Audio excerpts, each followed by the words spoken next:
Bismillahirrahmanirrahim. Assalamualaikum warahmatullahi wabarakatuh. Saudara-saudaraku yang dirahmati Allah, para subscribers, follower, supporter, serta liker Kang Guru Kreasi. Selamat berjumpa kembali di channel Kang Guru Kreasi.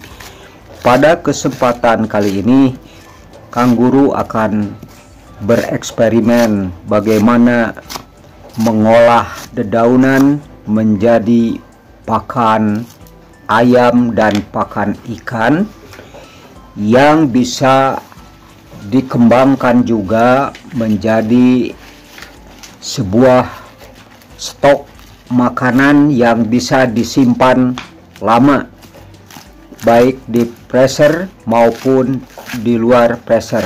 Dan keuntungan menggunakan alternatif pakan campuran ini adalah kita bisa mengirit biaya pakan hingga sekian persen. Jadi bisa dibilang hampir 0%.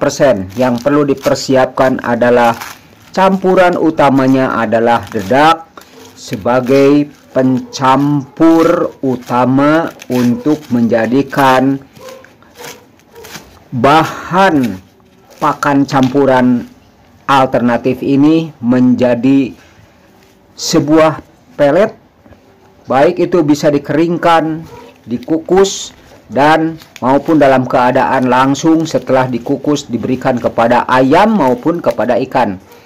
Hasil eksperimen ini akan dibagikan kepada saudara-saudara sebagai peternak yang mungkin belum mencoba alternatif pakan campuran yang bernilai gizi tinggi, vitamin-vitamin, serta berbagai kandungan kalsium serta mineral di dalam berbagai zat yang terdapat pada dedaunan hijau ini. Namun tunggu dulu sebentar, Kang Guru akan sedikit amanah bahwa penggunaan pakan ini, langkah pertama adalah kita harus membersihkan hati kita, bertakarub kepada Allah bahwa usaha tani merupakan tani itu tawakal, niat, i-nya ibadah. Jadi penggunaan dan pengolahan pakan dari sumber alam langsung bersifat organis ini tentu rumus pertama yang harus dilakukan tentunya oleh setiap muslim adalah tawakal, ya. Setelah itu baru niat, ikhlas, dan ibadah. Dan disitulah tentu ada butiran-butiran mutiara di antara yang kita sepelekan dan kita terlantarkan dedaunan, rumput-rumputan yang sebetulnya itu adalah mengandung nilai gizi, vitamin, dan mineral serta zat-zat yang bisa membangun ketahanan tubuh ayam dan menjauhkan dari penyakit. Jadi itu rumus yang pertama. Rumus yang kedua, ini rumus yang sifatnya praktis, yaitu kita harus kenal tumbuh-tumbuhan dedaunan yang disukai dan didoyani oleh ikan dan ayam. Yaitu pertama ini daun eceng gondok, ya. Daun eceng gondok bisa digunakan. Lalu ada daun sawi atau dalam bahasa Sundanya sosin, ya. Sawi ini sawi baso bisa, ya. Sawi yang suka dipakai campuran baso. Ini yang doyan sekali ikan, yang seringkali Kang Guru eksperimen di balongnya Kang Guru. Nah, ini diiris, ya. Lalu ada lagi yaitu daun pepaya. Daun pepaya itu seringkali Kang Guru gunakan bereksperimen bertahun-tahun selama Kang Guru beternak sampai ratusan ayam. Tidak pernah ada yang sakit, ya. Tahan tubuhnya. Memang sakit itu dari Allah, tetapi ikhtiarnya sebagai ikhtiati, kehati-hatian, terutama memelihara ayam di musim penghujan ini rentan dengan penyakit, yaitu kasih daun pepaya, atau Anda yang punya pepayanya yang mentah bisa diparut kemudian disatukan dengan namanya dedak. Nah, diiris-iris semuanya ya. Ada daun singkong juga boleh dicampurkan, daun singkong, daun pepaya, daun eceng gondok, sosin atau sawi, itu Anda campurkan semuanya sampai puluh dedaunan yang harus tahu daun apa yang mengandung manfaat serta cocok untuk disenangi ikan dan ayam. Pokoknya diiris kecil-kecil ya. Untuk apa pengirisan ini? Maksudnya nanti kita masukkan ke blender ya. Kita iris-iris semuanya ya. Nah, setelah itu, setelah diiris-iris, tentunya alat yang harus dipersiapkan adalah blender. Blender untuk menghancurkan, melembutkan semua dedaunan yang sudah kita iris ini. Nah, untuk lengkapnya, sebelum Kang Guru jelaskan kembali, alangkah baiknya ditonton dulu tayangan bagaimana rumus kedua secara praktisnya dilakukan pemrosesan cara membuat pakan campuran. Jadi catatannya pakan campuran. Jadi ini untuk mengirit biaya. Jadi bisa dicampurkan atau nanti Kang Guru akan aplikasikan langsung tanpa campuran sekalipun. Ini bisa langsung diberikan kepada ayam dan ikan. Mereka bisa makan dengan lahap sama seperti halnya mereka makan nasi, makan jagung, makan apapun. Tapi lihat dulu video ini sampai habis, jangan sampai di skip supaya tidak gagal paham.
Baik, saudara-saudara, sekarang kita masuk ke rumus ketiga.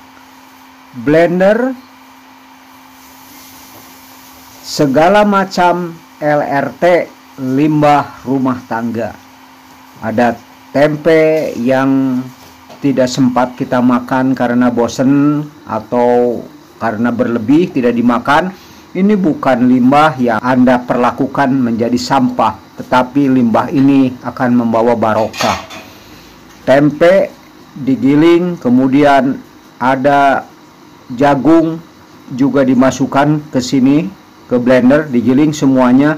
Pokoknya vitamin, mineral, kalsium yang terdapat pada biji-bijian itu sangat baik untuk kita blender sebagai limbah rumah tangga yang dapat membawakan barokah. Blender juga setelah halus, maka kita akan masuk kepada rumus yang keempat.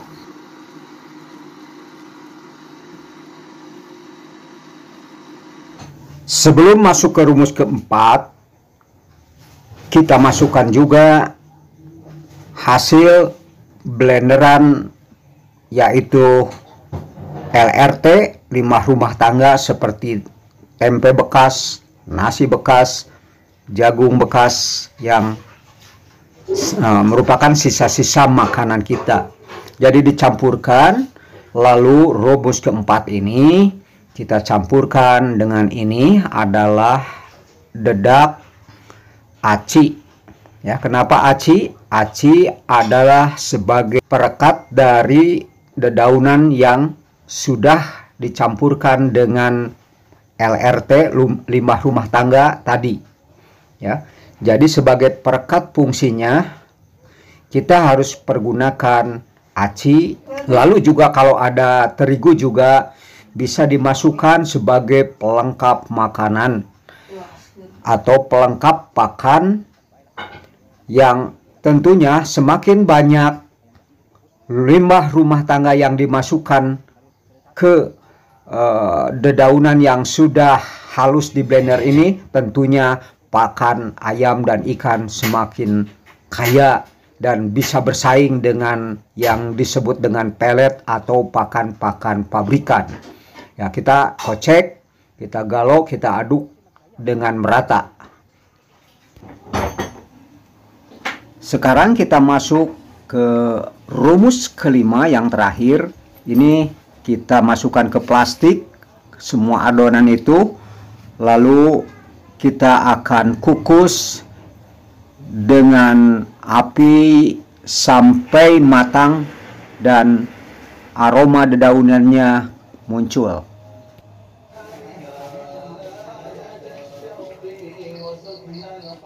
Setelah selesai dikukus, maka kita sudah memperoleh pakan ikan dan ayam yang merupakan pakan yang sudah siap digabung dengan sisa-sisa makanan yang lainnya, atau boleh langsung diberikan kepada ikan dan ayam.